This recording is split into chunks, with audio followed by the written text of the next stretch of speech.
Hello, আসসালামু আলাইকুম। মধুমিতা এলাকাবাসী লোকজনকে বলছি যে ভিডিওটি সর্বোচ্চ শেয়ার করে দিবেন। আর কথা হলো যে আজকে 7-8 দিন যাবৎ যে অবস্থা করে রেখেছে সিটি কর্পোরেশনের লোকজন, এই ড্রেনের ময়লা উঠিয়ে রেখে এবং কি মাঝখানে রোদ উঠেছে, তারপর কিন্তু ময়লাগুলি নিয়ে যায় নাই। বেশ ভালো কথা।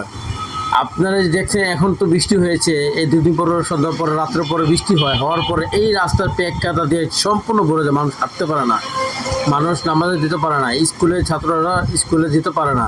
মানে এমন একটা পরিস্থিতির অবস্থা এই রুটটার ভিতরে। দেখুন এই যে ময়লাগুলি, সারি সারি ময়লাগুলি একবার এই মাথার থেকে একবার মধুমিতা মাথা পর্যন্ত একবারে ময়লা দিয়ে ভরা।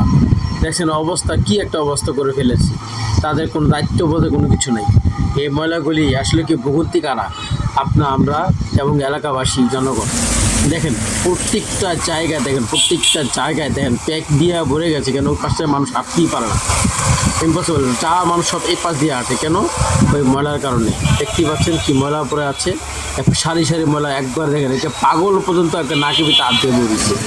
এত বিশ্রী গন্ধ, এত বিশ্রী গন্ধ যে মানুষ বমিবন্ত করে দেয়। দেখেন কি একটা অবস্থা, প্রত্যেকটা জায়গায় ময়লা ফেলে রেখে দিয়েছে। এই ভোগান্তি কবে শেষ হবে?